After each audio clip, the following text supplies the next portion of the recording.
खंडगिरी कुंभमेला रे मुख्य आकर्षण पलटिले राजेश्वरी माँ और आईनजीवी सुरेश कुमार पंडा। खंडगिरी रे चली विश्व प्रसिद्ध कुंभमेला।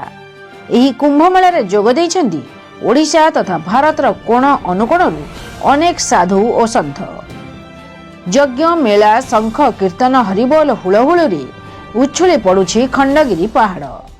साधु संतଙ୍କ दर्शन बा आशीर्वाद नेबा पई श्रद्धालुंकर प्रबल भिड़।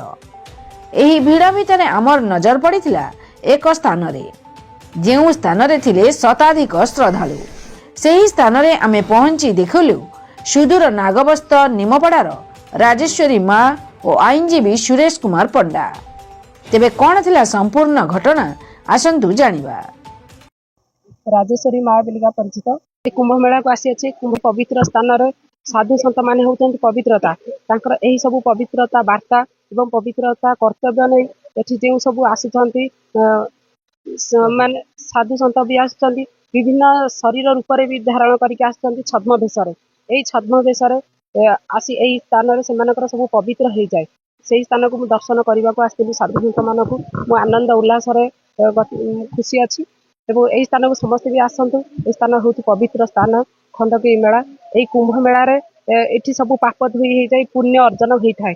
जिते सब पाप करी स्थान में पुण्य लाभ करी साधु सन्तकर आशीर्वाद पाई यही स्थान सब फेरी था।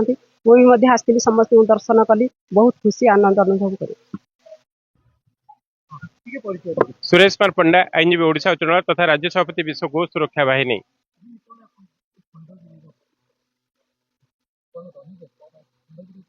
देखो बड़ सौभाग्यर कथा सनातन धर्मर सुरक्षा कवच होचନ୍ତି साधु संत। प्रत्येक साधु संतर आशीर्वाद ये धारापुष्ट रही। आपण जानतु यही साधु संतों आज आम सी संसार रे समस्त मानव जाति क्या किए हिंदू कि अणहिंदू क्या नहीं साधु संतर आशीर्वाद समस्त मानव समाज प्रति रही। जो साधु संतर आशीर्वाद रे समग्र विश्व रे मानव समाज कल्याण रे बंची। आज से भली पवित्र क्षेत्र खंडगिरी महोत्सव। ये खंडगिरी महोत्सव इतिहास रे रचना अच्छी जोटा कि विश्वर मध्य दिग्दर्शन होती खंडगिरी गुंफा खंडगिरी साधु संत खंडगिरी बहुत बड़ ध्वनि जो होची ये ध्वनि वायुमंडल पवित्र होती। या द्वारा वायुमंडल शुद्धि होती वैज्ञानिक मत कारण अच्छे। ये सब कारण को नहीं आज जो खंडगिरी महोत्सव होती लक्ष लक्ष साधु संत लक्ष लक्ष भक्त बस्तल एवं आम ग्रहण में समस्त साधु संत को लेकिन जो कार्यक्रम चली एक सनातन धर्म उपादायक सनातन धर्म बंचले सारा विश्व बंचव।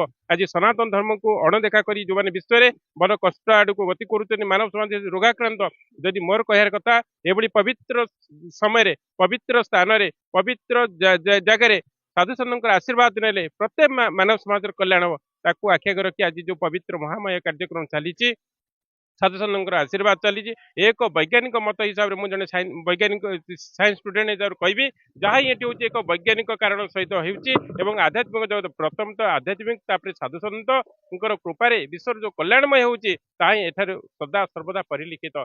खंडगिरी महोत्सव सारा विश्व को दिग्दर्शन दिए। खंडगिरी महोत्सव में समस्त साधु संत एकत्रित होती प्रत्येक जगह ध्वनि आसे और यज्ञ हुए। ये यज्ञ वायुमंडल शुद्ध और वायुमंडल जो ऑक्सीजन लेयर नष्ट हो शुद्धिकरण करे। आहरी गोटे विशेष वार्ता जिते आम यज्ञ होती देखिए शुद्ध गोमाता दही सरी घृत यज्ञ करा जाए। एक विश्वर एक इतिहास एवं विश्व में देखुए कौन सी कौन जगह घी किणी आनी किए कौन करती किंतु एटी जो कार्य हुए समस्त गोमाता देशी गोमाता घृत यज्ञ करा जोटा कि वायुमंडल शुद्ध एवं ता इतिहास सनातन धर्म आमको सदासदा शिखई गोमाता गोहित जगत कल्याण गोमाता विश्व प्राणी सेटा ही खंडगिरी अंचल आम परिलक्षित होचे। प्रत्येक साधु संत को मोर कोटि कोटि प्रणाम जनाई आज ये खंडगिरी महोत्सव को आगू नेबाई आपण अनुरोध एवं समस्त श्रद्धालु भक्त मैंने समस्ते मनस्कामना पूर्ण कर माँ आशीर्वाद साधु संत आशीर्वाद सारा विश्व में कल्याणमय रही ये मोर वार्ता।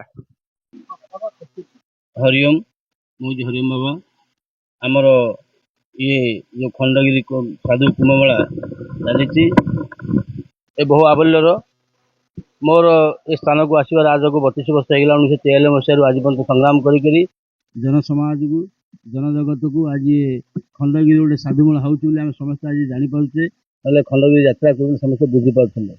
ये गोटे कथा ये जिते साधु सन्त मान सब आसी जो नागा साधु जो अघोरी साधु जो आम वैष्णव परंपरा जो साधु सन्त मान सब आसी आम ओडिशा से सब नुहति बाहर आमको तो अणिया पड़ी थाए। आर अणिबार महत्व होची ଆମର ଯେମିତି ଓଡ଼ିଶା ଗୋଟିଏ ହେଉଛି ଭଗବତ ଆଖଡ଼ା, ସେପଟେ ଜୁନା ଆଖଡ଼ା, ନିରଞ୍ଜନ ଆଖଡ଼ା, କାଳିଜାନ ଆଖଡ଼ା, ଏମିତି ଭଳି ଭାବରେ 13ଟି ଆଖଡ଼ା ସେଠି ଅଛି। ଏ 13ଟି ଆଖଡ଼ା ସହିତ ଆମେ ସମ୍ମତ କରିକି ସେପଟୁ କିଛି ନାଗା ସାଧୁ, ଲଙ୍ଗୁଳି ସାଧୁ ଏବଂ ଅଘୋଷ ସାଧୁକୁ ଆମେ ଆଣିଥାଉ।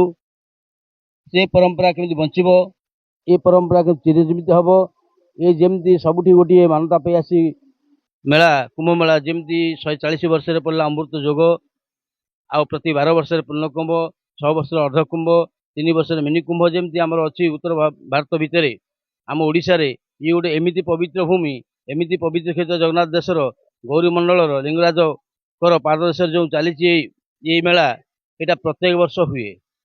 ଆର ମହତ୍ଵ ବହୁତ କିଛି ଅଛି, ଏତେ ସବୁଗୁଡ଼ା କିଛି କହି ହେଇପାରିବ ନାହିଁ। କାହିଁକି ନା ଯେହେତୁ ଚନ୍ଦ୍ରଭାଗାକୁ କେନ୍ଦ୍ର କରି, ଲିଙ୍ଗରାଜକୁ କେନ୍ଦ୍ର କରି, ଆର ଜଗନ୍ନାଥଙ୍କର ଅଷ୍ଟକୋଣକୁ ଅଷ୍ଟଚଣ୍ଡୀକି କେନ୍ଦ୍ରୀଭୂତ କରିକିରି ଏ ସ୍ଥାନରେ ସାଧୁସନ୍ଥ ମାନେ ଆସି ଯୋଗ ତପସ୍ୟା ଧ୍ୟାନ କରି ସିଦ୍ଧିଲାଭ ହୋଇଥାନ୍ତି। ଏଥିରୁ ଆହୁରି ଗୋଟେ ପ୍ରମାଣ ମିଳେ ଯେ କି ଯେଉଁ କପିଳ ମୁନି 24 ଅବତାର ଭିତରେ ଅଛନ୍ତି, ସେ ଜଣେ ମୁନି ଥିଲେ। ସେ ଏ ଜାଗାରେ ଆସିକିରି ଅର୍କ କ୍ଷେତ୍ରରେ ସ୍ନାନ କରିକିରି 3ଟି ଆଳତୀ କରିଥିଲେ, ଗୋଟେ ମହୋଦଧି ଆଳତୀ, ଗୋଟେ ତୀର୍ଥ ଆଳତୀ, ଗୋଟେ ଅର୍କ କ୍ଷେତ୍ର ଆଳତୀ କଲା ପରେ ତାଙ୍କୁ ଆଦେଶ ଆସିଥିଲା ଯେ ତୁମେ ଯାଅ ଗୁପ୍ତ ଖଣ୍ଡଗିରି ଯେଉଁ କୁମାର ମୁଣ୍ଡିଆ ଅଛି ସେଠି ଆକାଶ ଗଙ୍ଗାରେ ବୁଡ଼ ପକାଇକିରି ତମେ ସେଠି ତପସ୍ୟା କର, ତୁମେ ସାଧନା ସିଦ୍ଧି ଲାଭ ହେଲା ପରେ ତମେ ତମର ସ୍ୱରୂପ ପ୍ରାପ୍ତ ହବ। ସେ ତାଙ୍କର ସେଇଆ ହିଁ କରିଥିଲେ। ତା ଦ୍ୱାରା ହିଁ ଆମେ ତାଙ୍କୁ କପିଳ ମୁନିକି କପିଳ ଭଗବାନ ବୋଲି 24 ଅବତାର ଭିତରେ ଆମେ ତାକୁ ଆଖ୍ୟା ଦେଇଛୁ। ଆର ପ୍ରମାଣ ସ୍ୱରୂପ ଗୋଟେ କପିଳ କୁଣ୍ଡ ବି ଅଛି। ଆର ବି ଆହୁରି ପ୍ରମାଣ ଅଛି, ଯେତେବେଳେ ଦ୍ୱାପର ଯୁଗରେ ଶ୍ୟାମସୁନ୍ଦର କୃଷ୍ଣ ଯେତେବେଳେ ସଖାମାନଙ୍କୁ ଧରିକିରି ରାଧାଙ୍କର ଯେଉଁ ବିରସ ଭାବ ଥିଲା ସେ ପଳେଇ ଆସିଥିଲେ, ଏଠି ଆସି ତାଙ୍କର ଖେଳା କରିବା ଭିତରେ ରାଧାରାଣୀ ମା ତାଙ୍କୁ ଦେଖିପାରିନଥିଲେ, ଜାଣିପାରିନଥିଲେ କୁଆଡ଼େ ଗଲେ ବୋଲି। ତାଙ୍କର ଦିବ୍ୟ ଦୃଶ୍ୟ ଦେଖିଲେ ଯେ ସେ ଏହି ଜାଗାରେ ଏଇ ଯେଉଁ ଦେବସଭା ପାଖରେ ସେ ବସିକିରି ଅନନ୍ତ ଗୁମ୍ଫା ପାଖରେ ସେ ତାଙ୍କର ଲୀଳା କରୁଛନ୍ତି। ସେଇ ସମୟରେ ଶ୍ୟାମକୃଷ୍ଣ ଭଗବାନ କ'ଣ କରିଥିଲେ ନା ତାଙ୍କ ବଂଶୀ ଅଗ୍ରେ ମାରିକିରି ଗୋଟିଏ କୁଣ୍ଡ କରିଥିଲେ, ଯାହାକି ଆପଣମାନେ ସମସ୍ତେ ଜାଣି ତାକୁ ଶ୍ୟାମକୁଣ୍ଡ ବୋଲି ଘୋଷିତ କରାଯାଇଛି। ଯେତେବେଳେ ରାଧାରାଣୀ ଆସିଥିଲେ ସେ ତାଙ୍କ ସଖୀମାନଙ୍କ ସହିତ ଯେଉଁ ଲୀଳାଖେଳା କରିଥିଲେ କୃଷ୍ଣଙ୍କୁ ଖୋଜିବା ପାଇଁ, ସେ ଗୋଟିଏ ତାଙ୍କର କଙ୍କଣରେ ଗୋଟିଏ କୁଣ୍ଡ ନିର୍ମାଣ କରିଥିଲେ, ତା ରାଧାକୁଣ୍ଡ ବୋଲି ପ୍ରମାଣ ଅଛି। ଆଉ ଗୋଟିଏ ବି ଯେତେବେଳେ ଇନ୍ଦ୍ର ସ୍ୱର୍ଗରୁ ଆସିଥିଲେ ତାଙ୍କୁ ଜଳ ମିଳିନଥିଲା, ସେ ଯେଉଁ କୁଣ୍ଡଟି ହେଇଛି ତା ନାଁ ହେଉଛି ଆକାଶଗଙ୍ଗା। ତାର ବହୁତ ତାତ୍ପର୍ଯ୍ୟ ଅଛି। ସ୍ୱୟଂ ଲକ୍ଷ୍ମୀ ସରସ୍ୱତୀ ଆଉ ନାରାୟଣ ଯେତେବେଳେ ଆସି ପହଞ୍ଚିଲେ ଜଳ ନ ପାଇବା ଦ୍ୱାରା ସେ ବିନ୍ଦୁ ବିନ୍ଦୁ କରି ଜଳ ସ୍ରୋତ ହେଇଥିବା ହେତୁ ଆଣିପାରିଥିବା ହେତୁ ତା ନାଁ ହେଉଛି ଗୁପ୍ତଗଙ୍ଗା ବୋଲି ଏମିତି ଅଛି। ଗୁପ୍ତଗଙ୍ଗା ଅଛି, ଅର୍ଜୁନ କୁଣ୍ଡ ଅଛି, ଭୀମକୁଣ୍ଡ ଅଛି, ଏଇଭଳି 12ଟି କୁଣ୍ଡରୁ ଆମର 7ଟି କୁଣ୍ଡ ଲୋପ ପାଇଯାଇଛି, ଅର୍ଥାତ୍ କ୍ରମଶଃ ପୋତିପାତି ହେଇଯାଇଛି। ଆଉ 5ଟି କୁଣ୍ଡ ଆମର ଦୃଶ୍ୟମାନ ଅଛି। ଆର ମହତ୍ଵ ଏ 9 ଦିନ ଭିତରେ ଗୋଟେ ସପ୍ତମୀ, ଗୋଟେ ନବମୀ, ଗୋଟେ ଏକାଦଶୀ ଆଉ ଗୋଟେ ପୂର୍ଣ୍ଣିମା। ଯଦି ଆ ଭିତରେ ଯେଉଁ ଏଇ ପଞ୍ଚକୁଣ୍ଡ ଭିତରେ ବୁଡ଼ ପକେଇକିରି ଦେବସଭାରେ ବସିକିରି ଅନନ୍ତ ଗୁହାକୁ ଚିନ୍ତା କରିକିରି ଅନ୍ତର ଚିନ୍ତା କରିକିରି ଯେଉଁମାନେ ତପସ୍ୟାରତ ହୁଅନ୍ତି, ଧ୍ୟାନରତ ହୁଅନ୍ତି, ତାର ସିଦ୍ଧି ଲାଭ ହୋଇଥାଏ। ଏହି ପରମ୍ପରା ଭିତରେ ଯଦି ଆମେ ଦେଖି ଆସିବା ଏ ମେଳାକୁ ଆମେ କାହିଁ କରୁଛେ, ଏଇଟା ଗୁରୁବାଦକୁ ଲକ୍ଷ୍ୟ କରିକିରି, ପରମ୍ପରାକୁ ଲକ୍ଷ୍ୟ କରିକିରି ଆମେ ମେଳା କାହିଁ କରିଥାଉ ନା ଆମର ଏ ଦେଶ ଜଗତ ଭିତରେ ଯେତେ ଗୃହୀ ଭକ୍ତ ଅଛନ୍ତି, ସଂସାରୀ ଭକ୍ତ ଅଛନ୍ତି, ମାନବ ସମାଜ ଅଛନ୍ତି, ଜଗତର ଯେତେ ମାନବ ସମାଜ ଆମେ ସବୁ ଅଛେ, ସାଧୁମାନଙ୍କର ଦର୍ଶନ ଲାଭରେ ଆମର କିଛି ପୁଣ୍ୟ ହୋଇଥାଏ। ଏ ପବିତ୍ର ଭୂମିକି ଆସିଥିଲା ବେଳେ, କାରଣ ଦେବତାମାନେ ଆସି ଯେହେତୁ ପାଦ ପକାଇଛନ୍ତି ଏ ପବିତ୍ର ଭୂମି, ସାଧୁଙ୍କର ବାଣୀ ହିଁ ପବିତ୍ର। ଏ ଯେଉଁ ଧୂନି ଚାଲୁଛି, ଏ ଧୂନି ମହତ୍ଵ ଭିତରେ ଯେଉଁ ଭସ୍ମ ରହିଛି, ସେ ଭସ୍ମକୁ ଯିଏ ଲେପନ କରିଛି ତାର ମନସ୍କାମନା ଶୂନ୍ୟ ଆଶ୍ଚିନ୍ତା ପୂର୍ଣ୍ଣାଙ୍ଗ ହୋଇଛି। ସାଲେପୁରରୁ ରଞ୍ଜନ ନାୟକଙ୍କ ରିପୋର୍ଟ, ଦୁର୍ଗା ନ୍ୟୁଜ୍ 24 ଓଡ଼ିଆ।